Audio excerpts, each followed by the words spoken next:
Olá, pessoal, tudo bem com vocês? Aqui é o Rafael Cruz. Eu sou psicanalista clínico, sou psicossomatista, eu resido aqui em Aracaju, Sergipe, né? E eu fui convidado para participar desse congresso com o objetivo de propagar, né, e difundir a psicossomática. E é claro, essa já tem sido a minha função de muitos anos. Eu ministro também a formação em psicossomática, que ela tem é sempre presencial, na verdade, né? Então, 70% do curso é online e 30% é presencial, ou seja, é apenas um final de semana que você vem passar aqui em Aracaju.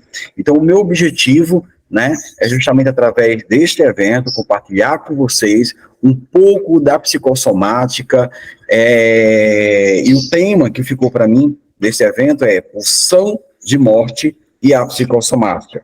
É claro, tem uma ligação, né, muito firme com o Freud, que é o pai da psicanálise. Até porque eu não poderia deixar de mencioná-lo aqui, tendo em vista que eu sou psicanalista. Então, pessoal, sejam muito bem-vindos a essa jornada, né, a esse trabalho que nós vamos desenvolver a partir de hoje aqui, a pulsão de morte e a psicossomática, e estejam atentos, porque realmente esse módulo, essa aula, pode ser que mexa um pouco com vocês. Então, preste bem atenção, né, fique aí, dedique a sua atenção exclusiva para esse momento, para que assim vocês possam ter acesso, né, a esse conhecimento fantástico da psicossomática, ligada à pulsão de morte, ok? Bom, meus queridos, para iniciarmos esse processo, eu quero falar para vocês, né, que a primeira menção sobre o termo psicossomática foi feita por Eirot, tá? Então, o Jonathan Christian August Eirot, ele foi um médico que defendia a ideia de que a alma tinha a primazia sobre o corpo, né? E é claro, ambos interagiam de diferentes maneiras. Ele acreditava que muitas doenças orgânicas e outras doenças mentais eram causadas pelo sofrimento da alma. Então, quem começou toda essa história aí foi o Eirot. Só que o Eirot hoje ele não é, de certa forma, como eu posso dizer, uma referência em psicossomática, né? Ele apenas foi quem fez essa menção em um dos seus livros. E aí, em 1818, né, ele introduziu o conceito psicossomática para designar essas interações entre o corpo e a alma do sujeito. E aí, no século seguinte, né, com as descobertas de Freud, permitiu uma melhor compreensão desses fenômenos psicossomáticos. Então, mesmo que ele não tenha sido, digamos assim, o autor da psicossomática, ele, o Eirot, né, de certa forma, mas ele criou esse título, psicossomática, e, de certa forma, fundamentou o início dessa teoria. Mas ele não expandiu a ideia, né? E aí, logo depois, foi passando-se o tempo, nós tivemos o nosso querido Sigmund Freud, pai da psicanálise, né? Só que quem deu origem, de certa forma, a origem da psicossomática, ela foi marcada apenas pela descoberta de Freud. Só a partir dele é que os fenômenos psicossomáticos, eles foram expandidos, então foi registrado. E a partir daí, o Sigmund Freud, né, para quem ainda não conhece, foi um médico nascido em 1853, na Áustria. Ele é de família judaica e é um dos nomes mais influentes e também polêmicos, né, do século XX. O Sigmund Freud, ele foi um médico neurologista que morou em Viena, né, capital da Áustria. E aí, ele viveu lá por quase seus 83 anos de vida. Durante toda a sua obra, gente, o Freud apresentava uma reflexão entre o psíquico e o somático, né, que é o corpo. E justamente essas menções que ele fazia em vários momentos, justamente para expressar o modelo etiológico, né, da histeria, né, e da neurose atual, que constitui as primeiras referências de psicanálise. Para pensar, por exemplo, em uma relação entre fatores psíquicos e as doenças orgânicas, né, consequentemente. Todos os pioneiros da psicossomática tiveram, de certa forma, um contato com as formulações freudianas. Ou seja, aquelas pessoas, né, que realmente fundaram escolas psicossomáticas, eles tiveram contato com algum material de Freud, com o livro de Freud, trocaram cartas com Freud durante um bom tempo aí da jornada, mas algum contato teve. Então, eles reconhecem, né, essa contribuição da teoria psicanalítica, dando origem às escolas da psicossomática, né, que a gente conhece algumas, e aí eu vou passar para vocês durante esse processo, né, durante essa palestra. Então, as contribuições de Freud, gente, para a psicossomática, foi o quê? Sobre o inconsciente, a histeria e a pulsão de morte. E é justamente sobre a pulsão de morte que nós iremos falar nessa palestra de hoje. Até porque, né, a causa da somatização é a pulsão de morte. Ela é que é o veículo que conduz o sujeito a somatizar. Bom, vamos começar bem do básico, tá? Bem do beabá mesmo, bem do início, conhecendo as principais causas das doenças psicossomáticas. Vamos entender também que, de certa forma, isso aqui não são todas as causas, mas existe muito mais do que isso. Mas aqui são as principais, né, que, de certa forma, levam o sujeito a somatizar. Bom, muitas vezes o sujeito, né, o paciente, é claro, o processo somático dele vem de uma somatização de questões da infância, traumas da infância. Olha, segundo Freud, o pai da psicanálise, né, o processo de formação da personalidade humana é do 0 aos 7, 8 anos de idade. Isso significa que tudo aquilo que uma criança vivencia durante o 0, que é o seu nascimento, até os 7, 8 anos de idade, mais ou menos, tá? Tudo aquilo que uma criança registra, né, tudo que ela vivencia, ela registra no seu inconsciente. E aquilo que ela vivencia, a depender do nível de emoção daquela experiência, isso pode predestinar toda a sua vida, entende? Então, o que é que significa isso? Quando essas crianças, né, que estão na formação da personalidade, que é mais ou menos como se fosse o seguinte, é como se nós viéssemos com um HD virgem, tá? Um HD que nunca foi registrado nada. E durante o 0 até os 7, 8 anos de idade, nós precisamos registrar informações nesse HD, para que, de certa forma, aquele programa no futuro que foi registrado venha a ser rodado. Então, tanto que tudo que nós somos hoje, segundo a psicanálise, é graças, né, ao que vivenciamos do 0 até os 7, 8 anos de idade. Bom, e durante esse processo nós vivenciamos coisas, né, que nós damos significados positivos, e nós também vivenciamos situações que damos significados negativos. E assim é a nossa vida, cheia de significados, né? E aí as crianças, quando ela, por exemplo, tem coisas, ela vivencia experiências na infância dela, que faz com que ela possa sorrir, possa se sentir feliz e contente, aquilo gera um significado positivo. Mas se essas mesmas crianças vivenciar também, que é o que acontece na infância, momentos dolorosos, né, que o levam ao choro, a um pranto, a um desespero, também é registrado ali no inconsciente uma experiência negativa. E assim se constitui todo o processo, né, de formação da personalidade humana baseado em experiências vivenciadas, né? E quem são, digamos assim, os professores, os mentores dessa criança? São os nossos pais. Os pais é que, de certa forma, vão programar, né, a formação da personalidade dessa criança.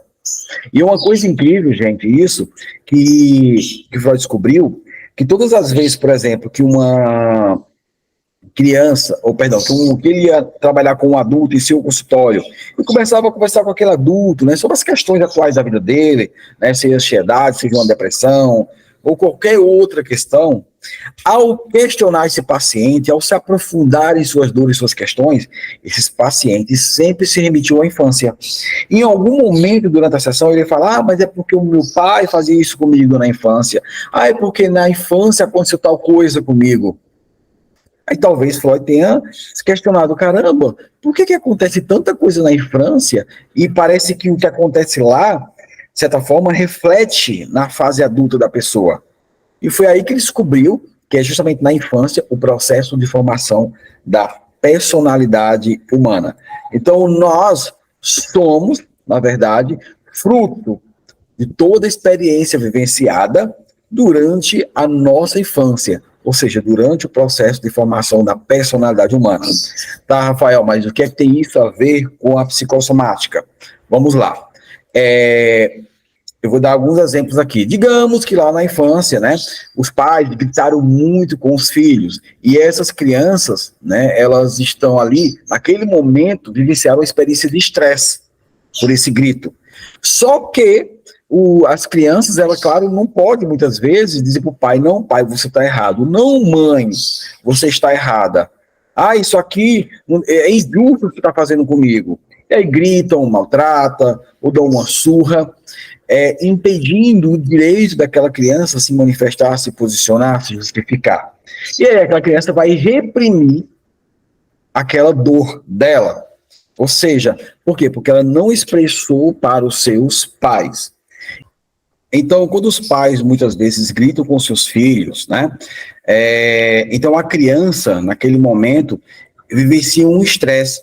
E aí se instala uma âncora no seu inconsciente, onde todas as vezes que alguém fala alguma coisa com ela, essa âncora se dispara em forma de gatilho. Então, todas as vezes que alguém fala alto com ela, ou que alguém agride ela, aquele gatilho gera aquele estresse novamente. Então, o estresse, gente, é o que desencadeia a ansiedade. Então, por sua vez, faz com que os órgãos funcionem em uma velocidade além do normal.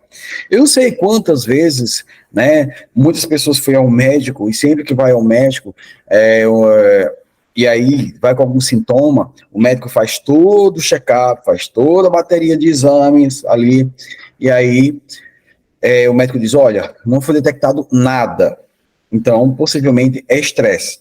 Só que o estresse, na verdade, é o resultado, né? É o que leva a pessoa a somatizar, mas o que está por trás do estresse é justamente o motivo desta palestra de hoje.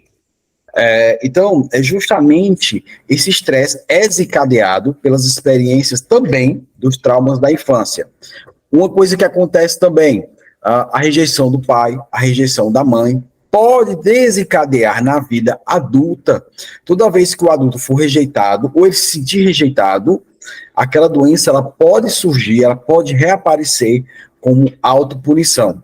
Então, nesse estado de autopunição, desorienta o sistema de defesa, né, de defesa imunológicas, que, por sua vez, né, não cumpre a sua função e passa a agir atacando de uma forma desorganizada os nossos tecidos, os órgãos, os sistemas, todo o sistema saudável, né?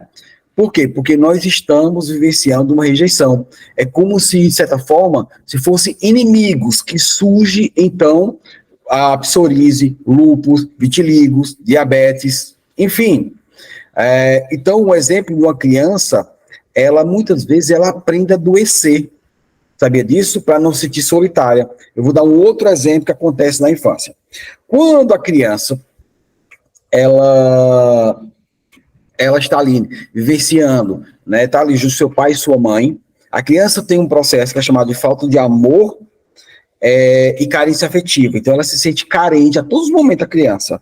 É uma carência, segundo Melanie Klein, ela chama de criança egoísta polimorfa, que é uma criança que tem um egoísmo sem limite, de todas as formas possíveis, porque ela quer o pai e a mãe junto dela o tempo todo. E aí, quando o pai e a mãe, às vezes, não estão presentes, né, acontece dela adoecer, por um acaso, né, uma virosezinha, que dá uma febre ou coisa semelhante, e essa criança adoece. Beleza, tudo certo. Ao adoecer, ela começa a perceber que o pai e a mãe largaram tudo o que eles estavam fazendo e dedicaram-se a essa criança, e foram a cuidar dela. Então foram dar atenção para ela, foram levar para o hospital, né? Foi dar sopinha, papinha, ou seja lá o que for, todo aquele mimo que a gente sabe, né? Quando a gente está doente, as pessoas fazem por nós. Então, naquele momento em que a criança recebe esse cuidado todo especial ao estar doente, há uma sinapse neural, ou seja, uma aprendizagem. Naquele momento é instalada uma aprendizagem. Ou seja, todas as vezes que eu fico doente, né, eu vou ser suprido de carinho, de amor das pessoas. E aí, quando nós crescemos, né, chegamos à fase adulta, esse aprendizado continua. Essa sinapse neural continua. Só que ela é inconsciente. Como inconsciente? A gente não sabe que está fazendo aquilo. E aí, muitas vezes, quando nós estamos carentes, sem ter pessoas do nosso lado, sem ter ninguém ali nos ajudando, né, nos dando amor, carinho, afeto, enfim, está carente, o que acontece? A gente, de certa forma, dá uma queda no nosso sistema imunológico e a gente fica mais suscetível a vírus ou bactérias, a gente adoece. Para quê? Para justamente fazer com que as pessoas voltem para nós, né? Vem ali cuidar de nós, nos dar papinha, sopinha, trazer remédio, dar mais carinho, mais atenção.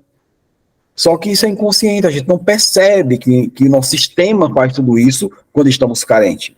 Então, boa parte, né, de algumas questões ali da nossa infância, pode ser que no futuro gere a somatização.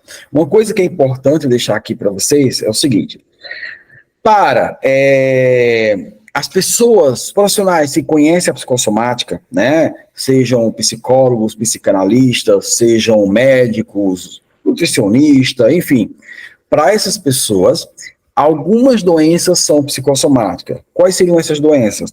As doenças, de certa forma, que nós fazemos um check-up de exames e não detecta absolutamente nada. Ou seja, o funcionamento do nosso organismo está pleno e saudável, né? Só que aparecem aqueles sintomas.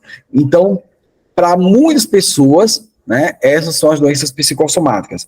Já para nós, psicossomatistas, que são pessoas que realmente se aprofundam na psicossomática, que estudam psicossomática, que fazem uma formação em psicossomática, para nós, todas as doenças são psicossomáticas. É claro que nós não podemos explicar aqui, né? Porque é uma forma muito detalhada para falar sobre isso, mas a gente entende que existe uma vulnerabilidade do órgão, que não foi bem cuidado, seja através da alimentação, ou seja através da falta de atividade física, aquele órgão não foi bem cuidado, e aí por conta disso há uma vulnerabilidade. E aí, um conflito emocional é apenas o que desencadeia a doença naquele órgão diante da sua vulnerabilidade, tá? Resumidamente falando. Bom, questões profissionais também podem trazer uma pessoa a doença psicossomática, né? Pode desencadear sintomas psicossomáticos. Gente, a insatisfação com a vida profissional pode gerar várias doenças. Sabia disso? Vamos analisar. Você sabia que o fato, tá, de uma mulher, por exemplo, ser mais resolvida profissionalmente do que o marido, ele pode desenvolver impotência sexual diante disso? Isso acontece porque no instinto humano, né, que é uma pré-programação, que nós já nascemos com ela, é para o homem proteger a mulher, né? E isso se vem desde a época dos homens das cavernas. Desde então, quando é a mulher que protege o homem, ou seja, quando a mulher ela é muito mais realizada profissionalmente do que o homem, aquela que ganha mais, que mantém a casa, aquela coisa toda, isso se manifesta, ela quando manifesta um comportamento dominador por conta disso. E aí o marido, ele vai se sentir dominado. Então vai inverter os papéis. E com isso, ele terá problemas como impotência ou ejaculação precoce. Entende? Porque ele, de certa forma, ele não se sente o cuidador daquela família, o protetor daquela família, porque a mulher assumiu esse papel de proteção. Entende? Isso é inconsciente, gente, tá? É inconsciente. A pessoa não sabe que está tendo esses comportamentos, então não sabe por que tem aquele problema de ejaculação precoce ou impotência, mas psicanaliticamente falando, tem essa ligação aí. uma dessas ligações. Pode acontecer também no trabalho, quando a pessoa guarda muita coisa lá no seu ambiente de trabalho, né? Quando ela tenta engolir sapos, que a gente chama, na verdade, reprimir tudo, porque acha que não pode manifestar sua opinião para não perder o emprego, para não magoar o próximo. E com isso, pode desencadear doenças do aparelho respiratório, tá? Como tuberculose, gripe, sinusite, faringite, pneumonia, covid, bronquite. Então, as doenças do aparelho respiratório, elas estão muito ligadas às palavras que não foram ditas. Tem até uma frase que eu vi nas redes sociais, que eu achei bem interessante, onde uma pessoa fala para outra, ai, fulano, morreu de quê? E o outro respondeu, se sufocou com as palavras que nunca disse, né? Olha como é interessante isso. Bom, também pode ser que a pessoa trabalhe em um ambiente que é hostil, né? Dentro de uma atividade que ela não se sente bem, um ambiente em que é uma ameaça para ela, em que é uma agressividade, de certa forma, para ela, né? Ali daquele momento, aquele ambiente que ela vivencia todos os dias. E aí o fato dela todo dia estar submetida a esse processo de estresse, isso faz com que desencadeie também algumas doenças. É claro que isso não é regra, eu estou no ambiente hostil, eu vou desencadear a doença. Não. Para que isso aconteça, é preciso acontecer alguns fatos que eu vou explicar mais à frente. Tá bom, gente? Eu estou colocando aqui bem no início do processo para que vocês compreendam, mas existem fases para que isso chegue a uma somatização. Então, assistam essa palestra até o final para que vocês compreendam. Uma perda financeira, por exemplo, tá? Aquele sujeito, por exemplo, que teve um grande prejuízo financeiro, ou a empresa dele faliu, ou ele foi demitido, e perdeu uma grande quantia de dinheiro, ou fez um mau investimento. Então, por causa, isso causou danos emocionais que pode causar problemas e afetar o seu corpo, se não forem resolvidos. Como? Tá? O infarto, queda de cabelo, disfunção erétil e AVC. É uma das questões que pode acontecer por uma perda financeira.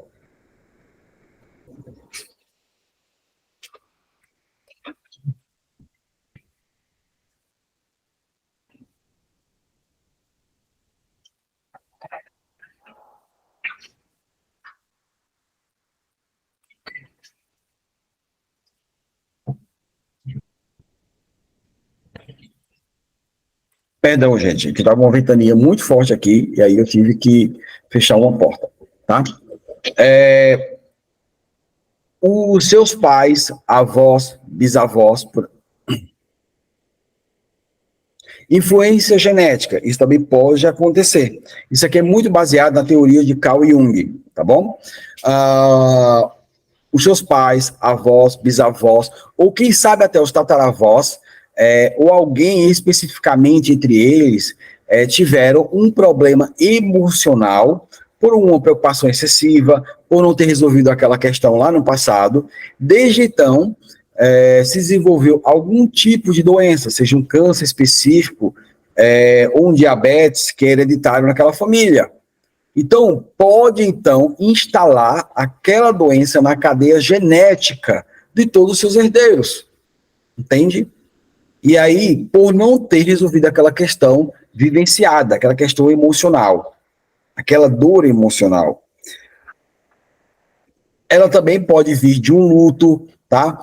O processo de luto, gente, deve durar no máximo 1 ano, né? E é o tempo que os neurônios têm para se fazer novas sinapses neurais, novos aprendizados, né?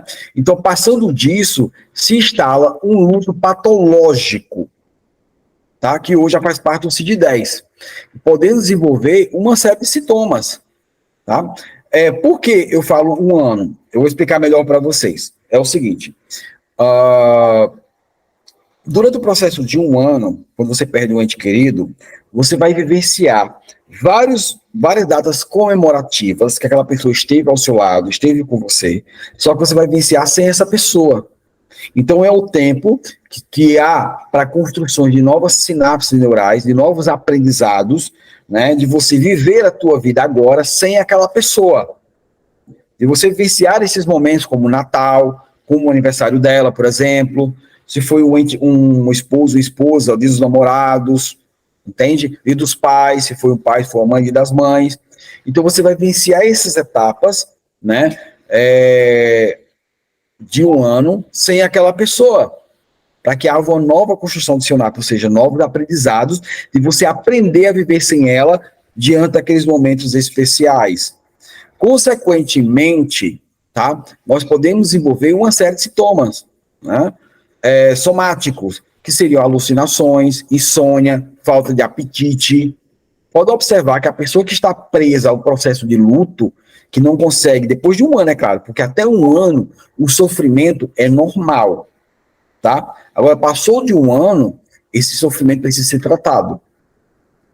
Então, se mesmo depois de um ano, a pessoa continua com insônia, falta de apetite, diante dessa questão, então, consequentemente, pode ser um processo somático diante de um luto.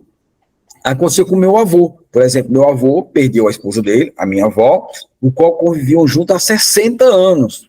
E um ano depois, ele continuava com os sintomas, que era insônia e falta de apetite, tá?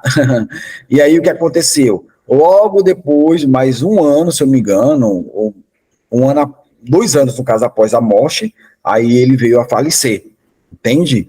Porque ele desenvolveu justamente essa insônia crônica, essa perda do apetite, enfim, sabe? Então é isso que muitas vezes acontece conosco. Outra coisa que pode causar no sujeito, né, que é bem desafiante, né, que pode ocasionar doenças somáticas, é justamente a culpa que as pessoas carregam, a culpa que as pessoas levam, né, culpa de não ter feito algo que deveria ser feito, né, culpa por ter se permitido vivenciar uma coisa que não queria ter se permitido, enfim, quantas culpas as pessoas carregam. Isso não significa, queridos, que pelo fato de você ter sentimento de culpa, você vai somatizar. Não. A causa do problema é a culpa, mas para que ela chegue na somatização, vai acontecer o que nós chamamos de mapeamento das origens das doenças psicossomáticas, que eu vou explicar logo a seguir, tá bom?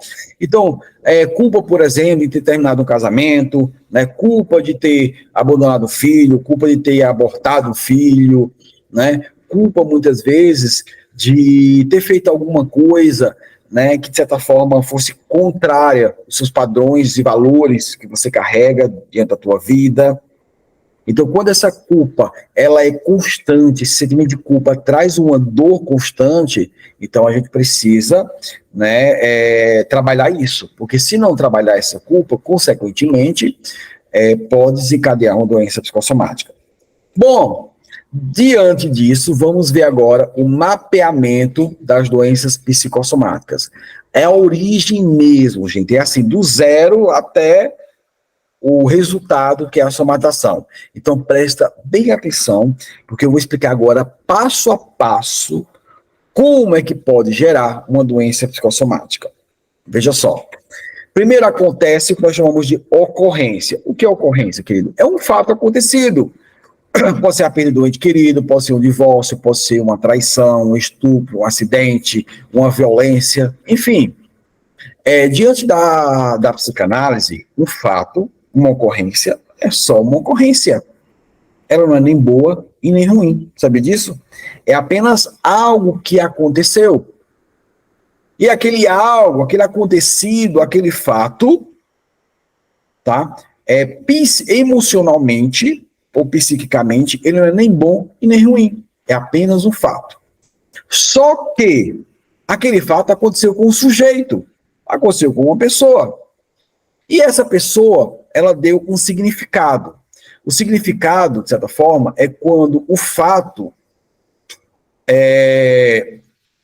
ele deixa de ser só um fato, uma ocorrência, e passa a ter um significado na vida daquela pessoa. Por exemplo, digamos que eu tive um acidente com o meu carro, tá? Então, meu carro ficou inutilizável após o acidente, ok?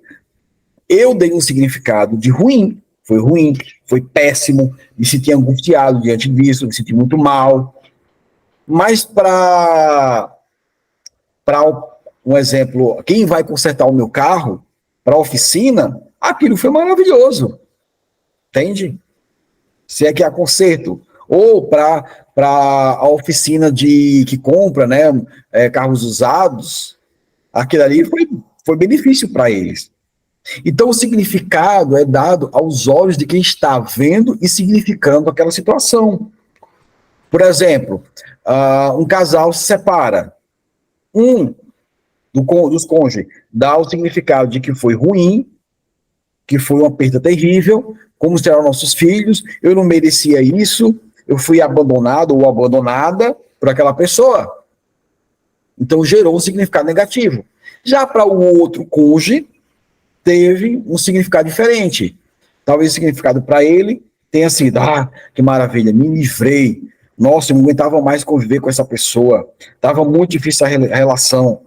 Vou ter uma vida mais leve, uma vida mais tranquila, mais saudável. Nossa, que maravilha. Então, para outra foi um significado positivo. Entende? Que nessa história toda não existe nem bem nem mal, né, diante dos significados. O significado que nós damos aos fatos é que faz com que aquilo tenha uma repercussão lá na frente. Então, preste bem atenção. Diante da ocorrência, o sujeito dá um significado. Digamos que ele deu um significado negativo ao fato. Ou seja, o ente querido que ele perdeu era muito importante para ele, e aí, né, deu um significado daquilo como um desastre, né?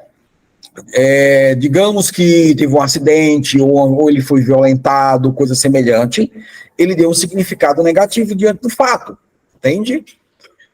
Diante desse significado, pode ser gerado um medo. Ou seja, como é que é esse medo? Medo é o resultado do significado. Isso significa que se o divórcio, por exemplo, né, ou perda de um ente querido, o medo de não conseguir viver sem aquela pessoa, tá? O medo de não conseguir seguir a sua vida sem mais estar ao lado daquela pessoa, então gera um medo. Isso é uma sequência aqui emocional. Digamos que tem uma traição. Aí o significado que você deu, né, aquele fato ocorrido de ver a pessoa que você amava com outra pessoa, você deu um significado negativo, de dor, tá? De decepção, que gerou medo. E quais seriam esses medos? Né? Medo de não conseguir superar, né, aquilo que foi visto, de não conseguir mais confiar no outro, tá? Se for, por exemplo, um estupro, né? Então você deu um significado de angústia diante daquele estupro, daquele abuso sexual, enfim. Então, digamos que a mulher passa a ter medo do homem, tá? De que ele possa fazer algum mal a ela, qualquer outro homem possa fazer algum mal. Então, geram medos na vida da gente, baseados nos significados. Esses medos, gente, possivelmente, ele vai gerar uma angústia. Como é essa angústia? É um peso emocional. Perdão, deixa eu voltar aqui. Essa angústia é o peso emocional da dor e a vulnerabilidade perante o que se tem medo. É a dor emocional que se manifesta dizendo: tem algo errado, tá? Que aquele medo não é normal. Então, é o peso que vem do medo, causa esse desconforto na gente, que nós chamamos de angústia. Eu me sinto angustiado por conta do medo que eu carrego, né? Eu me sinto angustiado porque eu tenho medo agora de confiar em pessoas. Eu me sinto angustiado porque eu tenho medo que isso aconteça novamente. Eu me sinto angustiado, né, porque eu não consigo mais levar uma vida normal por conta de tal episódio, de tal ocorrência, que eu dei tal significado que me gerou esse medo. Entende? Então, a angústia é como eu me sinto diante do meu medo. Isso é angústia. Ok? Então, é o peso emocional da dor. É a vulnerabilidade perante o medo, né, que a gente tem. Consequentemente, lá na frente, né, existe um processo chamado de repressão. Esse é o processo para acontecer uma doença psicossomática. A repressão. A repressão é o que, gente? É quando nós não colocamos para fora, pelas vias naturais, que eu vou falar sobre vias naturais, aquela dor emocional, aquela angústia. A gente não coloca para fora, a gente não desabafa, tá? Com ninguém, a gente guarda aqueles ressentimentos, e nós não compreendemos por que aconteceu, nós simplesmente vamos reprimindo ali aquele sentimento de angústia que é doloroso. Então a repressão é justamente o momento em que eu me calo diante da minha dor, quando eu não coloco para fora, quando eu não exponho os meus sentimentos, quando eu não me posiciono. Sabe aquela pessoa que fica engolindo tudo, sabe, e nunca diz como se sente para o outro? Por exemplo, digamos que você, vou dar só um exemplo aqui, descobriu que seu marido estava te traindo, ok, mas ali você guardou, você reprimiu. Você viu a ocorrência da traição, vamos voltar lá para o início, viu a ocorrência da traição, a ocorrência é só um fato, porque para você deu um significado negativo, mas o seu marido deu um significado positivo, né? Porque foi um momento de prazer para ele. Então, você deu esse significado negativo de que foi traída, que você não merecia aquilo que aconteceu. Daí vem o medo. Aí esse medo é o quê? É justamente, poxa, como é que vai ser a minha vida? Eu não vou confiar mais nele. Como é que eu vou seguir de agora em diante a minha jornada se eu não posso confiar nessa pessoa? Com isso vai gerando angústia, que é aquela dor dentro de você, sabe? Que vai ficar corroendo, corroendo, corroendo, e você não vai conseguir, muitas vezes, desempenhar o teu papel como esposa, né? De levar uma vida com paz de espírito, digamos assim, por conta dessa angústia que gera dentro de você. Então, essa angústia, ela vai gerar uma repressão. Ela pode gerar uma repressão, por quê? Porque você se calou diante do fato. Você não conversou com ele sobre o assunto, você não desabafou, você não se posicionou. Tá? Quando eu falo em se posicionar, não quer dizer que você tem que chegar até ele e fazer um escândalo. Não, de forma nenhuma. Mas é importante você chegar e falar no melhor momento, no momento tranquilo, tá? De paz, não na força da emoção. Diz, olha, eu vi o que aconteceu, eu não me senti bem diante disso, eu sempre fui fiel a você, tá? Eu sempre pedi respeito na relação, e você não me respeitou, e aí naquele momento você se posiciona. Só que o fato de você não ter se posicionado, você reprimiu aquele fato, aquela angústia. Sabe? É engolir a seco aquilo, entende? Não ter colocado para fora. Isso faz parte do nosso processo, entende? Bom, com isso, com essa repressão, isso gerou um estresse, né? O estresse é quando a mente está se sentindo ameaçada.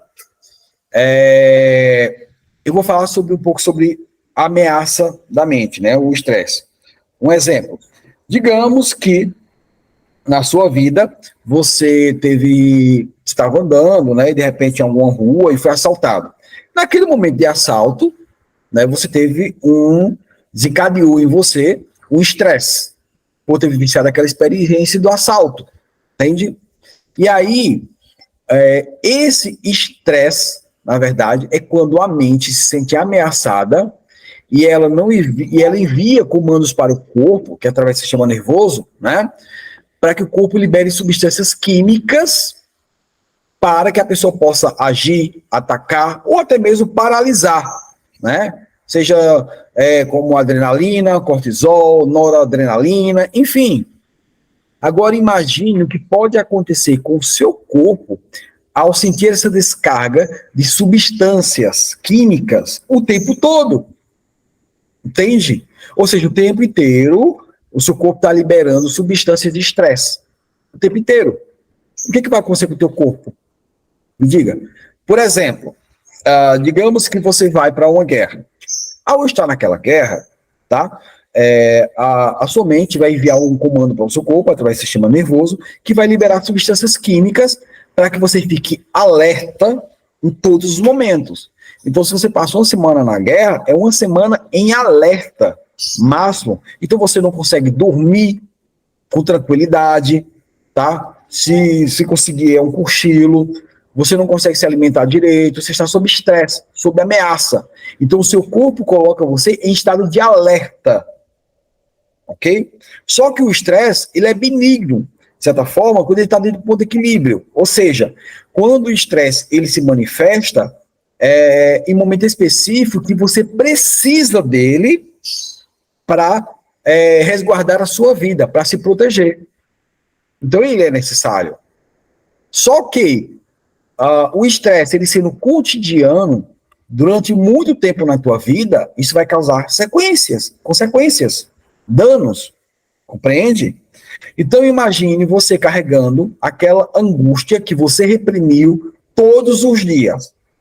Todos os dias. Você vê todos os dias o teu marido ali diante de você, né, que te traiu, ou você visualiza, né, um colega de trabalho que você tem muita raiva acumulada dele. Todo dia você está vendo aquela pessoa ali. Ou você está vivenciando outras situações que causam estresse diariamente. Então o seu corpo vai ficar em alerta, como se ele estivesse no meio de uma guerra. Então é assim que seu corpo está agindo a todos os momentos, diante de uma guerra. É como se fosse uma guerra que não acabasse nunca. Então todos os dias ele libera para o seu corpo substâncias químicas. Tá? E aí, o fato de gerar essa substância química faz com que seu corpo desregule totalmente. Órgãos não funcionem direito, ou funcionem excessivamente, ou funcionem lentamente. Um exemplo, nós temos a quantidade normal de batimentos cardíacos. Agora, quando nós estamos sob estresse, esses batimentos cardíacos aumentam. Ok? Sob estresse naquele momento, que é bombardeado mais sangue para o nosso corpo, né, para que a gente possa ter atitude diante daquele momento de estresse. Agora, se todos os dias você está tendo estresse, todos os dias aumenta esses batimentos cardíacos, tá? Todo dia seu coração palpitando ali naquele momento. O que vai trazer para a tua vida? Várias questões, entende? É aí que vem a somatização. Aí a somatização de certa forma, um momento em que o órgão do seu corpo, ele reage, né, através da química liberada pelo estresse. Então, o corpo, ele, de certa forma, se desregula totalmente o seu funcionamento, onde o suco gástrico, que é produzido excessivamente e causa uma úlcera, depois causa até um câncer, é quando as células cancerígenas se desenvolvem, porque todos nós temos células cancerígenas, gente. Todos nós. Então temos células malignas no nosso corpo. Então, aumenta-se esse fluxo sanguíneo que causa hipertensão, entende? Então, é justamente o estresse que vai levar você à somatização por conta deste processo aqui. Bom, querido, eu falei muito sobre as vias naturais. Lembra que eu falei, olha, gente, vias naturais, vou explicar para você mais fácil como é que é. Bom, diante da minha dor, da minha angústia, aquela dor, aquela angústia, ela precisa sair de todo jeito. E por conta disso, nós contamos, né, com as vias naturais de liberação daquela angústia emocional. Quais seriam essas vias naturais? Existem várias, tá? As vias naturais, de certa forma, é a nossa capacidade de verbalizar aquela dor, a nossa capacidade de elaborar, ou seja, de compreender o que aconteceu, de ressignificar, de transferir, projetar, entende? De catarse, de chorar. É uma forma que tem de sair aquela dor. Só que aí ela não sai. Você não libera ela através das vias naturais. Você não expressa aquilo. Muito pelo contrário, você fica engolindo cada vez mais. E aí, quando não se libera através das vias naturais, qual é o outro caminho a seguir? É a somatização. A somatização é o último recurso, tá, da nossa mente quando ela não consegue lidar com o conflito. Ao não conseguir lidar com o conflito, é enviado, de certa forma, através do sistema nervoso, esses sinais que vão gerar um estresse no seu corpo e faz você somatizar. É o último recurso, entende? Então, a doença é uma forma da uma forma de liberar a energia da dor emocional, da angústia, do conflito, que não foi resolvido. Bom, vamos falar agora da forma que explicar, de uma forma muito mais clara e objetiva, dos mecanismos naturais da psique humana. Preste atenção. Um dos mecanismos é a fala, tá? Antes de falar fala, deixa eu falar uma coisa. A nossa mente, ela tem duas funções importantes, ok? Quais seriam as funções? Que é para nos autoproteger, tá bom, gente? A primeira é nos livrar da morte. Então, a nossa mente trabalha sempre para nos livrar da morte. Então, o que ela puder fazer para nos livrar, ela faz. Ou da loucura. E aí, para isso, né, para nos livrar da morte, que é fantasia de morte, na verdade, e da loucura, ela precisa colocar para fora todo o lixo, toda a dor emocional, como raiva, ódio, medo. Porque, a partir daí, ela identifica que esses sentimentos são danosos, que pode levar o sujeito a uma loucura, né, ou a morte. E para isso, a mente tem os mecanismos naturais dela para expelir esses sentimentos. Quais são os mecanismos naturais que possuímos? A fala. Quando a gente, por exemplo, alguém te faz o mal, né, e aí você chega diante daquela pessoa, e aí você não fala, você não se expressa, você não coloca os seus sentimentos, você não se posiciona, entende? Ah, Rafael, mas aquela pessoa já morreu, aquela pessoa já foi embora da minha vida, eu não tenho contato.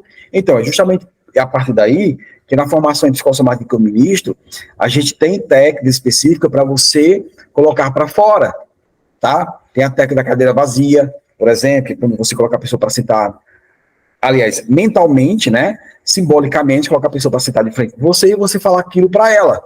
Como a nossa mente muitas vezes não sabe o que é real ou é imaginário, ela cria, de certa forma, a informação de que você encontrou aquela pessoa e que você disse para ela aquilo que você queria. Entende? Então, bora lá. A fala, né, é um dos mecanismos do aparelho psíquico para liberar aquela dor. Então, quando você fala, por exemplo, para o seu amigo, né, ou quando você fala para alguém que te magoou, ou quando você fala para o terapeuta, como você se sentiu diante daquele fato, daquela ocorrência, consequentemente, vai, a partir daí, fazer que aquele conteúdo que está ali, resguardado, né, que foi reprimido, seja liberado. E até então, ele não será somatizado. O segundo recurso, tá, natural da psique humana é a ressignificação. O que é a ressignificação, gente? A ressignificação é a capacidade que nós temos de dar um novo sentido ao fato.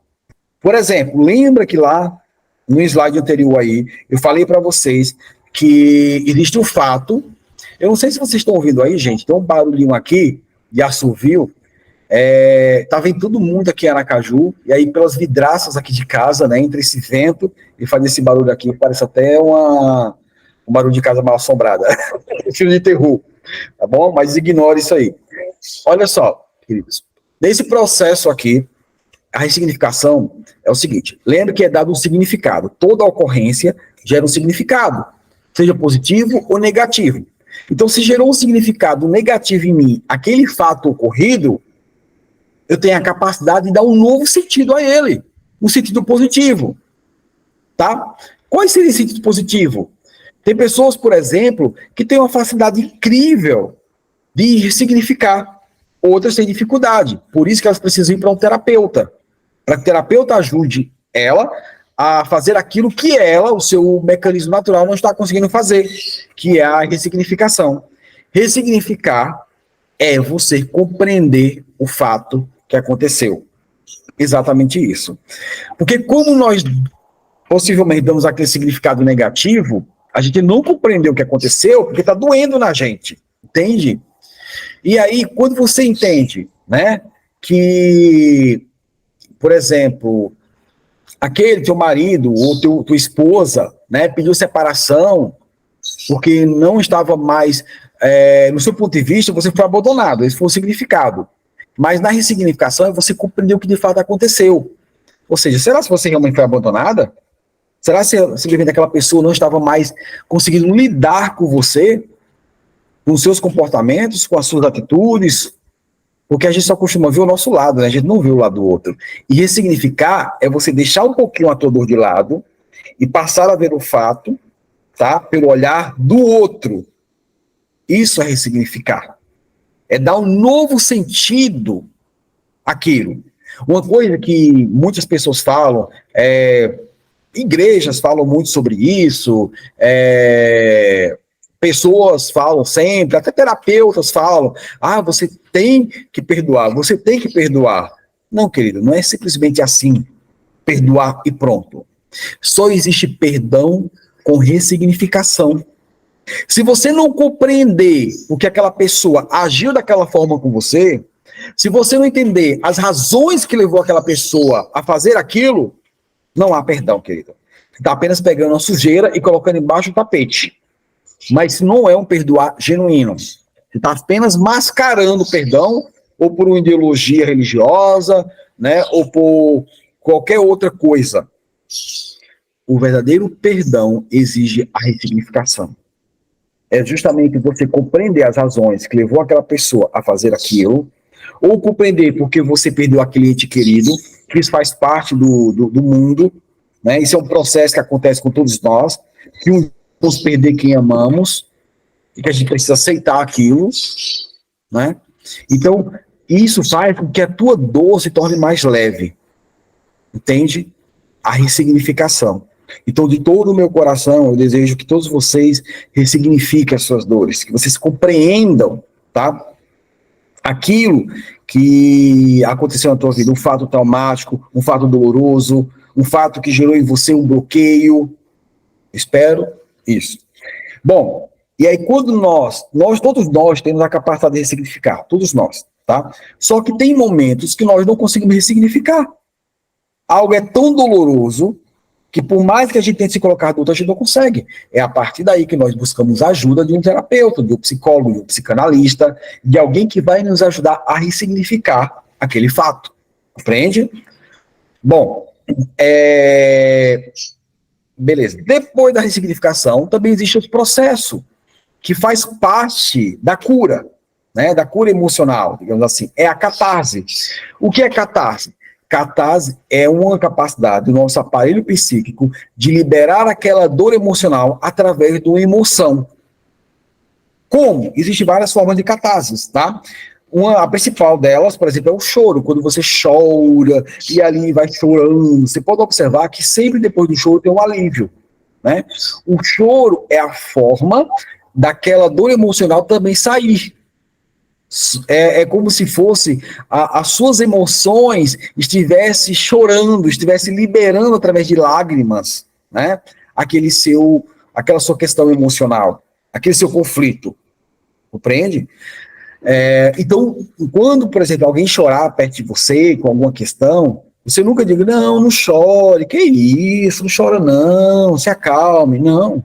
Muito pelo contrário, você pode abraçar aquela pessoa e falar, chore, pode chorar aqui no meu ombro, coloca para fora tudo, chore, deixa a pessoa chorar bem muito, porque é a dor emocional que está saindo, entende? É o conflito que está ali sendo liberado. E um dos maiores danos que nós podemos causar a nós mesmos é quando a gente se reprime diante do choro. Na hora bate aquela vontade de chorar e você segura. Não chora. Nem que você corra para o banheiro, vai chorar no banheiro, escondido, se você não quiser chorar diante de alguém, mas é importante liberar. Porque o choro, né, que é uma catarse, ele não escolhe a hora, ele não agenda um horário, ele vem e é naquele momento. Querido, deixa eu dar aqui um outro exemplo para você. Imagine não, né? Isso é fato, na verdade. Todos nós, quando nós comemos uma comida muito estragada, existem dois processos, né? Para liberar aquela comida estragada. Ou através do vômito, ou seja, a comida fica corroendo aqui no estômago, né? Talvez fique fazendo mal a você, e aí dá ânsias de vômito, e você vomita, e logo que você vomita, você se sente bem, aliviado, aquela comida estragada já saiu de você. Ou evacuar, quando você tem uma diarreia, e aí você libera né, aquela comida estragada, aquela comida que possivelmente esteja com algum problema. Até aí tudo certo. Mesmo assim, tá? Nosso aparelho psíquico. Ele tem os seus mecanismos naturais, da mesma forma que o corpo tem seu mecanismo natural de se livrar do alimento que está intoxicado, enfim. Então ele libera, né, através da fala, da ressignificação ou da catarse, que uma delas é o choro. Mas existe outra forma de catarse. Uma crise de riso que a pessoa tem diante do fato doloroso pode ser uma catarse. A pessoa que não segura. Eu não sei se vocês já viram pessoas que têm crise de riso e velório. É uma catarse, é a dor que está saindo naquele momento através da risada. Entende? Tem pessoas, por exemplo, que em certos momentos ela começa a gritar, né? Ela começa a falar de uma forma mais agressiva com as pessoas. Ali é uma catarse, está saindo alguma coisa. Compreende? Então, isso faz parte, gente, do processo natural dos seres humanos. Ok? Bom, pulando aqui. Bom, vamos compreender aqui rapidamente a estrutura psíquica do sujeito, para a gente entender agora, para a gente começar a entrar na pulsão de morte. A pulsão de morte, ela acontece da seguinte forma, vamos entender aqui. Nós temos o consciente, nós temos o pré-consciente e o inconsciente. Eu vou falar rapidamente sobre isso aqui, tá bom, gente? O consciente faz parte da nossa estrutura psíquica, né, que foi descoberto por Freud, pai da psicanálise. O nosso inconsciente é tudo aquilo que você sabe sobre si mesmo. Todas as informações que você necessita, né, para para fazer suas coisas do dia a dia. Para trabalhar, para conhecer, tudo que você sabe sobre si mesmo está no seu consciente. Existe o inconsciente, que é uma parte de você que você não conhece, né? É onde fica armazenado todas as informações que você vivenciou durante a sua vida. E o inconsciente, de certa forma, ele tem leis próprias, que são dele. E o pré-consciente é como se fosse um guardião, né? Que impede que as informações cheguem ao consciente. Imagine se nós, o tempo todo, fôssemos bombardeados por informação que nós vivenciamos durante toda a nossa vida. O nosso consciente não ia suportar, entende? Então, justamente esse papel do pré-consciente, ele é um guardião que guarda, né, as informações que estão no inconsciente para que elas não venham à tona, né, a todos os momentos, só quando for necessário. Então, o inconsciente, queridos, ele tem leis próprias, e as leis do inconsciente, né, que faz parte da nossa estrutura psíquica, não são as mesmas leis nossas. Muitas leis são até contrárias a nós, entende? E é tanto que tudo que nós, psicanalistas, fazemos é estudar essas leis do inconsciente, que são várias leis, entende? Várias formas dele agir. E uma das formas do inconsciente, dessas leis, é o que nós chamamos, né, de superego e id. Tá? O superego é justamente uma parte de nós que são nossas resistências, os nossos tabus.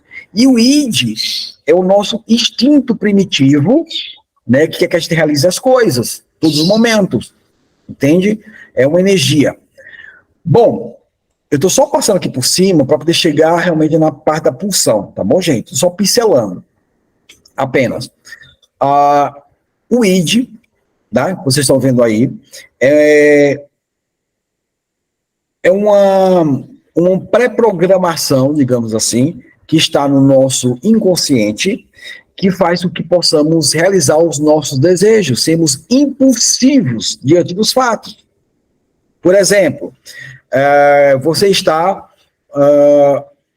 naquele momento da tua vida, você quer passar numa loja, e aí a mulher vê uma bolsa. Naquele momento ela tem um impulso de comprar aquela bolsa. Então isso é uma força do id, esse impulso de comprar as coisas. O impulso de dar um beijo em alguém, o impulso de fazer alguma coisa. Entende? Por isso que a força do id chama-se pulsão, né? Por esse impulso, porque ele pulsiona. Por sua vez, nós temos o superego. O superego, ele é que, de certa forma, é a nossa resistência, né? Que diz, não, calma, você está podendo comprar essa bolsa? Você está podendo fazer isso aqui agora? Você está podendo tomar essa atitude? Você está podendo fazer o que você quer? Vamos com calma. Então a força do superego é chamada de resistência. Então o superego tem a sua força e o id tem a sua força também. E o ego, gente, é uma parte da psique humana que serve como equilíbrio, tá? Para equilibrar essas duas forças, tanto da resistência quanto da pulsão. E aí fica ali, ó, tentando equilibrar essas duas forças, de acordo com o momento, de acordo com a ocasião. E ele é quem decide qual dessas forças é que vai estar em ativa naquele momento. Bom, mas o que eu vou mostrar para vocês aqui, o que é importante para o nosso trabalho de hoje, é a parte da pulsão. A pulsão, que é o nosso instinto, tá? Que ele é primitivo, porque ele é bem arcaico, sabe? Ele é meio grosseiro ainda. Ele quer porque quer alguma coisa. Ele tem duas funções, entende? A pulsão, ou instinto primitivo, explica, de certa forma, como o instinto faz, como são os instintos seres humanos, né? Que existiu desde a época, né? Como eu falei do nome das cavernas, né? Então, a pulsão, ela dirige a nossa vida para que possamos realizar determinadas necessidades. O apego que nós temos excessivo a alguém é pulsão, a compulsão de comer é pulsão, mas a capacidade que nós temos de nos divertir também é pulsão, de fazer uma viagem, aproveitar aquele momento como se fosse único, é pulsão. Tudo isso são pulsões. E aí o que acontece? Essa pulsão, ela se divide em dois, pulsão de vida e pulsão de morte. E o que eu vou falar para vocês aqui é sobre a pulsão de vida, primeiramente. A pulsão de vida é todo o instinto, toda a demanda interna que nos leva a buscar o prazer, que nos leva a criar, né, o instinto de criatividade, criar projetos, a procriação da espécie vem dessa pulsão de vida. Você tem que fazer sexo com o seu parceiro ou sua parceira para procriar a espécie, dessa pulsão de vida. O prazer que você tem em atividades físicas, né? Cuidar da sua sobrevivência, de manter a sua vida. Então, a pulsão de vida é o que te faz feliz. A pulsão de vida de certa forma, fazer com que você tenha uma vida feliz e realizada, né? É a finalidade de se alimentar, né? Para manter a sua vida. A pulsão de vida faz isso aí, né? A sua necessidade de manter a sua sobrevivência, a conservação, é o instinto de preservação da saúde mental, da saúde física e preservação da espécie humana. É a capacidade de ser feliz, de viver em harmonia com todas as pessoas, todos os seres vivos. Tudo isso está na pulsão de vida. Só que nós temos um outro que é chamado pulsão de morte, que é justamente o objeto do estudo de hoje, né? A pulsão de morte, querido, é outra parte que nos leva a ter comportamentos destrutivos, que aniquila a nossa vida. Ele é responsável pela agressividade, né? É a energia que nos isola, que nos paralisa, que nos corrompe e que nos aniquila, né? Ela promove a autopunição, a angústia, o medo. É o desejo da pulsão de vida que você tem, é o que te preserva. E a pulsão de morte é o que te destrói, entende?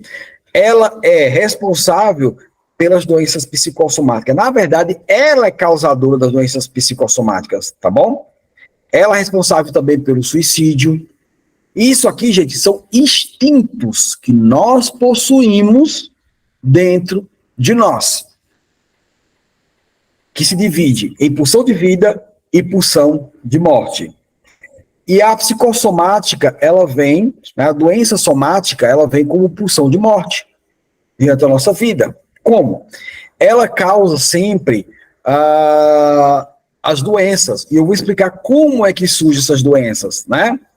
As causas emocionais que desenvolvem as doenças somáticas, vocês já sabem, né? As causas que é a raiva, a mágoa, o medo, a culpa e outras questões, né, mal resolvidas.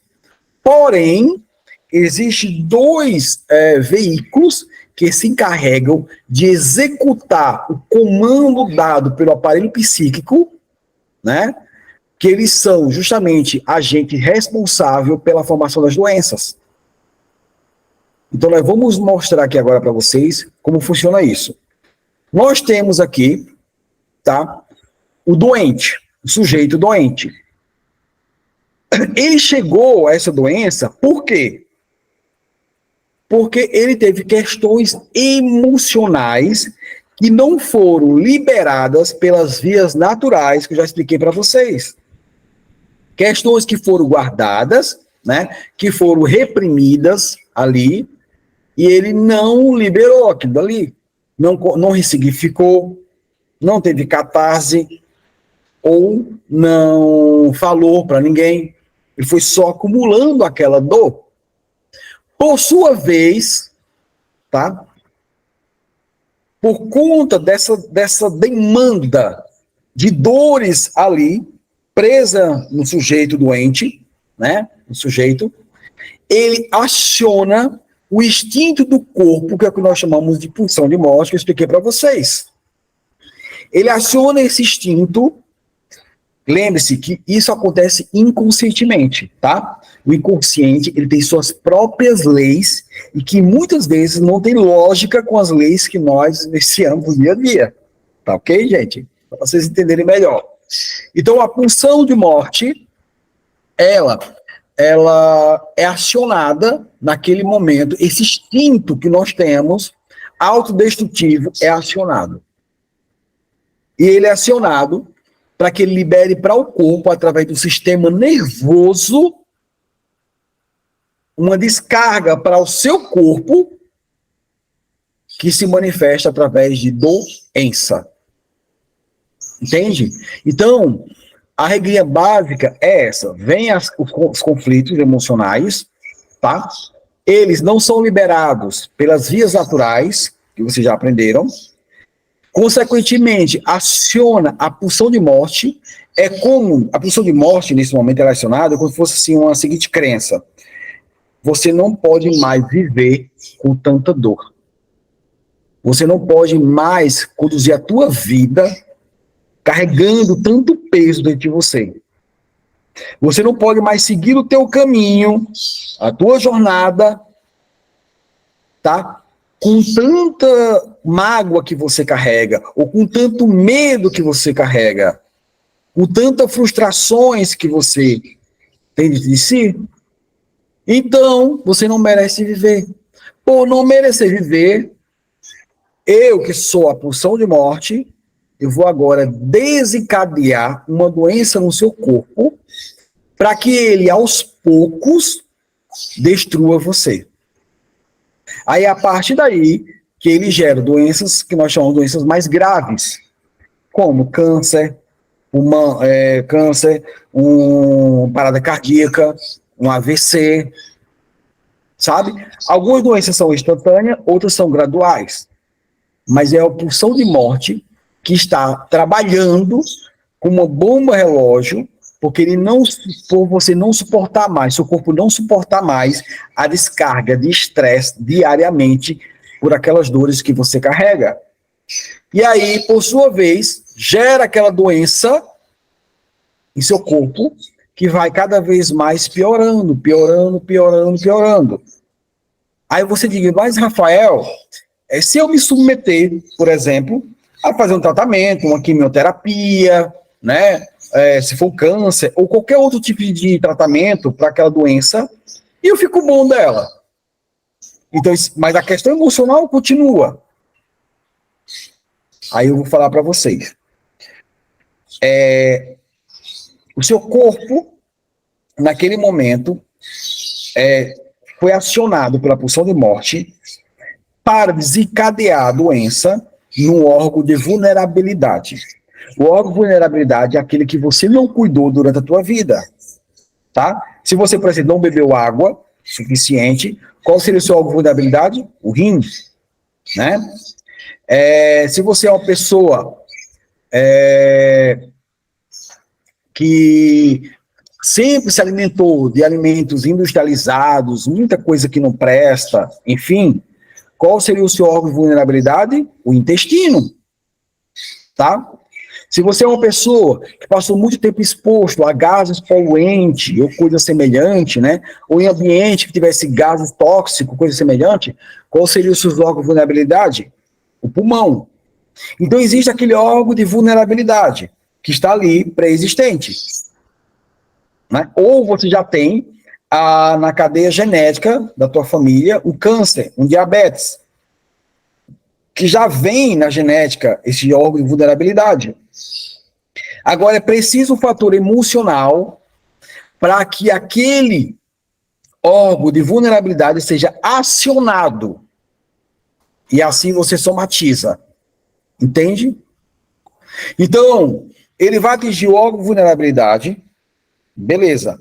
Você tratou esse órgão, se curou, ok. Mas a causa dele continua. A dor emocional continua. O que ele vai fazer agora? Ele vai atingir um segundo órgão de vulnerabilidade. Ao atingir esse segundo órgão de vulnerabilidade, então ele vai querer aniquilar você por esse órgão. Ok? Beleza. Tratou, ficou bom? Vai para o terceiro órgão de vulnerabilidade. E é assim que vai acontecendo na nossa vida, de acordo com esses órgãos. Por exemplo, a minha mãe, ela foi fumante. Então, o órgão de vulnerabilidade dela seria o quê? O pulmão. Então, ela teve suas questões, ela pessoa que trabalhava muito, muito mesmo, sabe? Ela não tinha, a vida dela era muito estresse, porque ela era muito trabalho. Era empresária, enfim, e aí ela teve o câncer de pulmão. Se tratou, ficou boa. Aí, qual era o segundo órgão de vulnerabilidade dela? O intestino, porque ela não cuidava da alimentação. Entende? E aí, com isso, ela teve o câncer de intestino. E aí, ela faleceu do câncer de intestino. Tá? Então, a pulsão de morte, meus queridos, é uma força destrutiva dentro de nós, que quer aniquilar a nossa vida, porque nós fomos acionados pela dor que nós carregamos dos nossos conflitos emocionais. Então, em razão da pulsão de morte, é que muitos vão se despedaçando pelo caminho. Tá? Isso é a pulsão de morte da vida cotidiana agora, né? Que nós temos a pulsão de morte, não é só para a psicossomática, não. Nós vivenciamos ela quase todos os dias. Então, a pulsão de morte, né? A gente vai se despedaçando pelo caminho, escolhendo qualquer coisa, aceitando tudo, não largando nada, tentando ser dono de tudo que pode, agarrando-se a qualquer coisa como se aquilo fosse essencial para a vida, escravizando-se, muitas vezes, mesmo daquilo que você odeia e detesta. Porque a crença inconsciente da pulsão de morte não se pode perder tempo, a morte está chegando, eu tenho que me apegar a tudo. E é por conta da pulsão de morte que muitos escolhem, tá? Sobreviver em vez de viver, que é a pulsão de vida. Ora, é como se a própria pulsão de morte falasse, como a morte está chegando, é que a maioria escolhe a sua própria morte para dormir na sua cama, para se casar, para ser motivo de suas preocupações, seus temas de brigas, as suas angústias, as suas separações, seus divórcios, seus cansados e planos, né, e a sua peleja louca diante da vida. É por isso que é pela pulsão de morte que as pessoas trabalham feito loucas, para construir algo que talvez ela nem venha desfrutar. É pela pulsão de morte que a gente sai descabelado pelo caminho, muitas vezes, né? Por quê? Porque a nossa mente está nos destruindo aos poucos. Para que a gente, por quê? Porque existe a crença de que eu não sou merecedor de viver. Entende? É uma crença inconsciente. Quando se aciona esse gatilho, meu amigo, o negócio é bem mais complicado, né? Então, uma das atitudes, digamos assim, das ações da pulsão de morte é a somatização. Mas existem outras, que é isso aqui. É quando você, por exemplo, convive com uma pessoa que você não ama, é pulsão de morte. É quando você é uma pessoa que vive fazendo esportes radicais, loucos na vida, é pulsão de morte. Quando você se envolve com muitos perigos, é pulsão de morte. É uma forma que você está tendo, inconsciente, de aniquilar a sua própria vida. Suicídio e pulsão de morte, né? O suicídio, por exemplo, é uma pulsão de morte muito clara, muito objetiva, em que a pessoa foi levada a cometer o seu próprio suicídio. E o que eu quero mostrar para vocês é que o suicídio, que a pessoa vai lá, se enforca, ou toma um remédio, ou salta de cima de uma ponte, se joga na água, seja o que for, é um suicídio consciente. Mas existe um suicídio inconsciente, tá? Que é justamente o que nós chamamos, né, de doença. A doença psicossomática é um suicídio inconsciente. Ou seja, você não precisa arquitetar, planejar.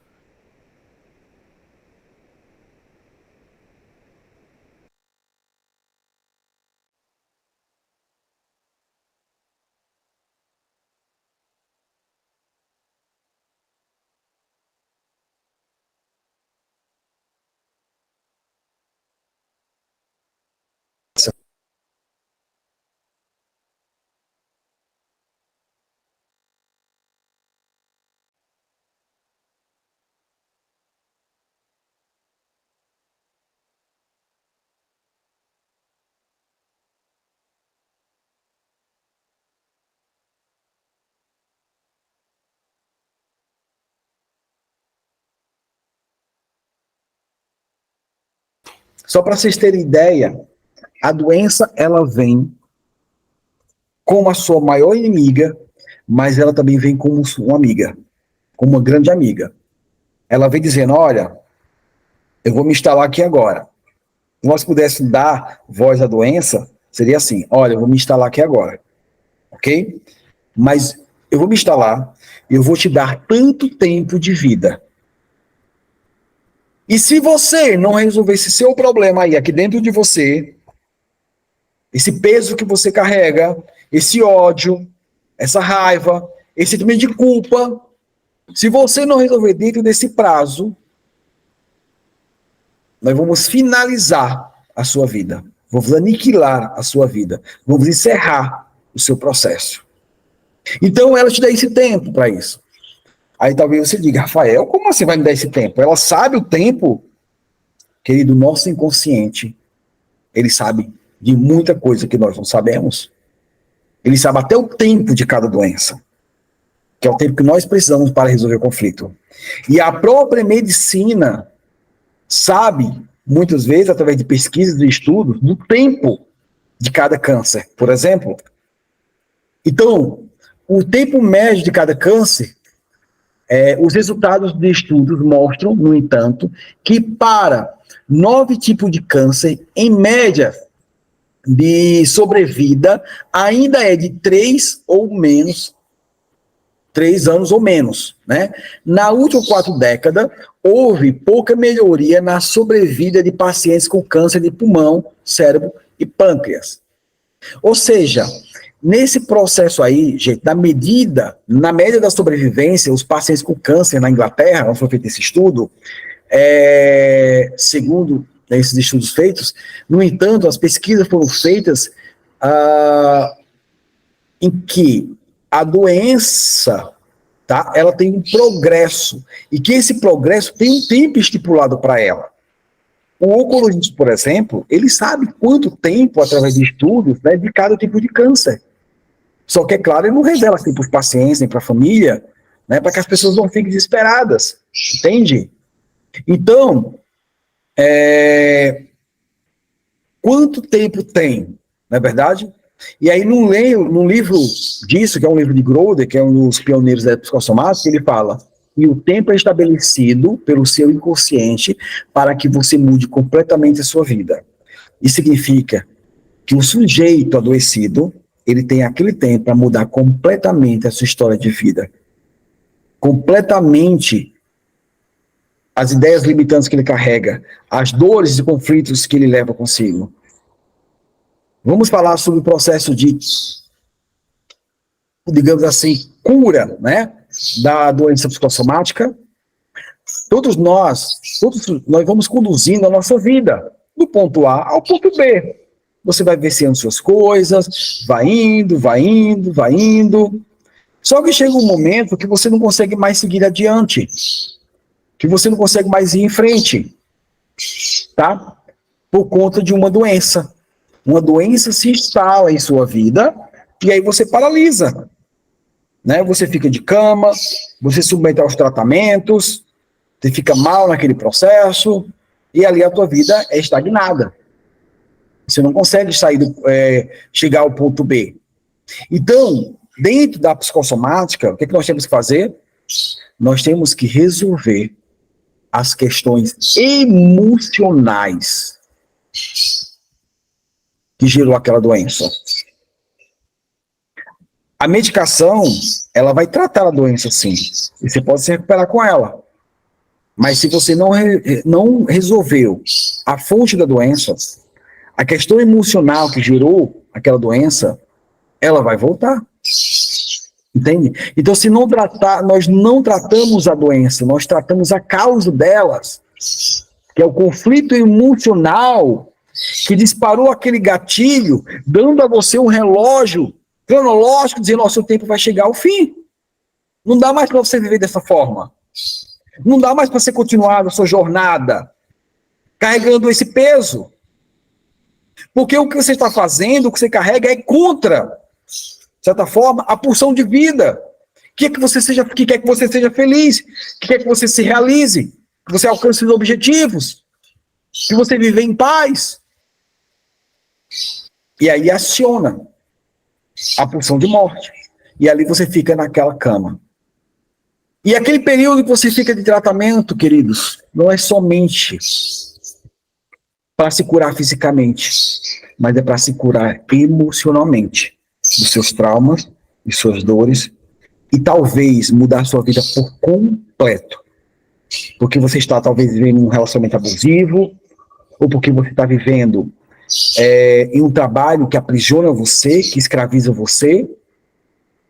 Eu não sei qual é a tua questão, só você sabe.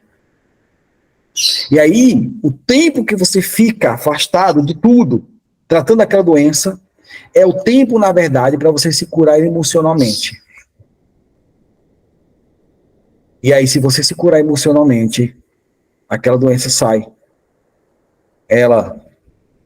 A pulsão de morte, ela é desinstalada.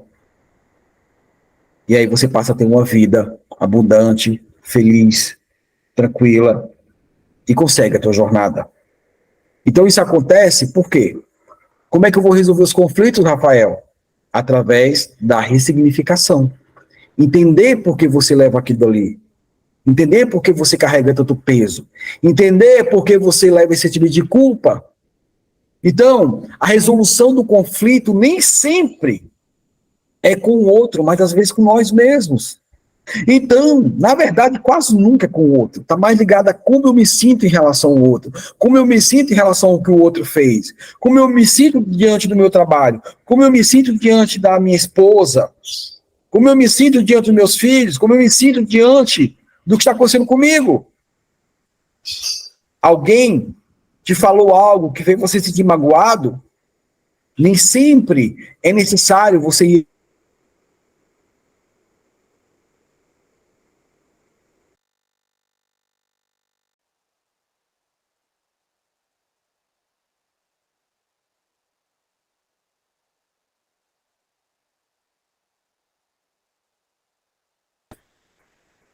Talvez, né, não exista, como não existe perdão sem compreensão, então você compreendendo o outro, aquele conflito que existe dentro de você, ele passa a existir, então ele não vai mais acionar a pulsão de morte, e não vai mais querer aniquilar a sua vida. Mas, Rafael, tem coisas que estão acontecendo comigo que eu não tenho como mudar. Por exemplo, você perdeu um ente querido, você sofre com aquilo, você não tem como mudar. Você, por exemplo, tem um filho ou uma filha que está trazendo muitos problemas para a tua vida, e você talvez diga, não tenho como mudar isso, eu não tenho controle sobre ele. Então, aquilo que você não consegue mudar, você aceita. Aceita que dói menos. E quem sabe assim, você se cure dos seus conflitos, suas dores e as suas questões. Deixa eu te falar aqui uma coisa ainda sobre a pulsão de morte. Para falar sobre a pulsão de morte, eu preciso falar sobre a clínica do medo. Existem duas forças que regem, digamos assim, a psique humana, né? Que rege o comportamento humano, que rege as nossas atitudes. Essas forças nós podemos colocar como amor e medo. Tudo aquilo que você faz na tua vida, ou é por amor, ou é pelo medo. Por exemplo, a pessoa que você está casado hoje, você está com ela porque você ama essa pessoa, ou porque você tem medo de ficar sozinho? Você não quer ficar sozinho? O trabalho que você está hoje, é porque você ama essa atividade, ou porque você tem medo de não ter o sustento? Sabe? Então nós passamos a vida inteira, muitas vezes no medo. Esquecemos de viver o amor. Então nós temos o medo de perder alguém, nós temos o medo de perder o emprego, o medo de perder a família, o medo de perder bens materiais, o medo de sair da zona de conforto, o medo de se perder, o medo de morrer, o medo do futuro, o medo de não sermos amados, o medo de sermos abandonados, o medo de não ser bom o suficiente para o outro. Nós criamos várias fantasias de medo. É por isso que nós adoecemos tanto. Porque essas fantasias de medo, eu falo fantasias porque não são reais, são criadas pela nossa mente. Essas fantasias, tá? Elas nos colocam numa condição de estresse. E é esse estresse que impulsiona a pulsão de morte, no instalando em nós esse relógio cronológico, em ordem contrária, que diz, o seu tempo está acabando, você está chegando ao fim. Entende? Então, antes de tomar qualquer decisão na tua vida, você se pergunta, o que o amor faria agora?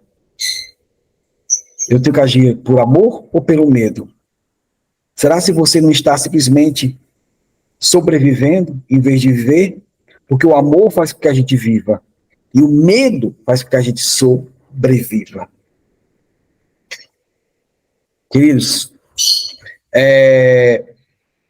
eu ministro uma formação em psicossomática, tem duração de 8 meses. As aulas é um dia por semana à noite, as aulas online. E no final tem a aula presencial, que é aqui em Aracaju, que é um final de semana apenas, que você vai passar comigo. E você vai vivenciar as técnicas que nós utilizamos na programação neurolinguística. Perdão, falando aqui da PNL, que eu também ministro formação em PNL. E aí você vai ver as técnicas que nós ministramos da psicossomática. Tá? Então vocês vão ver teorias durante várias aulas online e a prática vai vivenciar ao estar na aula presencial aqui em Aracaju. Ok, gente? Então eu convido vocês a fazer essa formação. Quero agradecer a direção desse congresso por ter essa iniciativa em colocar, né, em difundir a psicossomática. Quanto mais difundindo esse conhecimento, melhor para a humanidade. Né? Porque, consequentemente, estamos levando à consciência aquilo que até então era inconsciente, que é justamente a causa de nossas doenças. E, por final, agradecer a todos vocês que estão assistindo essa palestra gravada. Eu quero falar uma coisa. A doença somática, ela tem uma missão também importante. Ela veio para te destruir, para dizer que você tem um fim, mas ela também veio com outra missão, que diz, olha, eu vou te dar esse tempo para você olhar para a tua vida. Esse câncer, que vai durar 1 ano, 6 meses, é o tempo que você tem para transformar a tua vida inteira. Talvez para trabalhar menos, talvez para parar de guardar tantas mágoas, talvez para reconstruir a sua família e, principalmente, para ter mais amor próprio. Porque nós passamos a nossa vida inteira mais em função do outro do que em função de nós mesmos. Nós passamos a vida inteira amando mais o outro do que amando a nós mesmos. E aí, é justamente por conta disso que nós precisamos nos amar mais, cuidar mais de nós, cuidar de nossas emoções. Entende? Então, eu vou te falar uma coisa. Na hora que você estiver lá em cima da tua cama, já na hora da morte, já na hora de partir, você não vai lembrar da casa que você comprou, do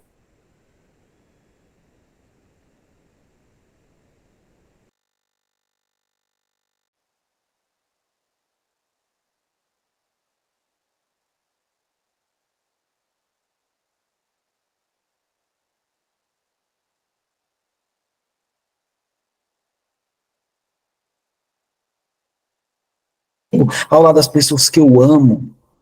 Eu deveria ter aproveitado melhor o crescimento dos meus filhos, ou ter aproveitado mais o tempo com os meus pais e ter usufruído mais da vida, ter viajado mais, ter aproveitado mais a minha jornada. É isso que eu deveria ter feito.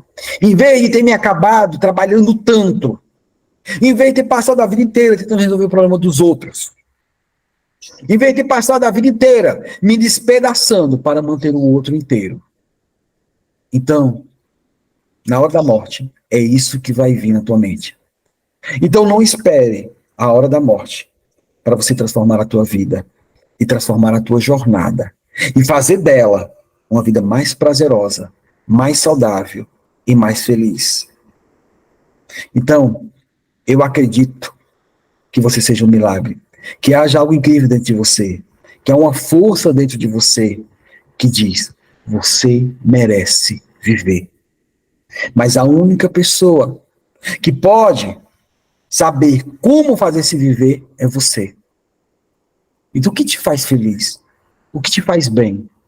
É isso que eu procuro fazer com os meus pacientes somatizados. Larga tudo que você está fazendo, eu digo para eles, e vai ser feliz. Vai fazer aquilo que te dá prazer, aquilo que te faz bem. Se ame mais, cuide mais de você. Porque quando isso acontecer, não existirá mais nenhuma doença que te levará para o túnel. É disso que eu tenho certeza. Gratidão a todos vocês. Tá aí o meu Instagram, tá aqui o contato da minha equipe, caso você queira fazer a formação em psicossomática, tá? Aproveite bastante as demais palestras que acontecerão nesse evento. Beijo no coração e até mais.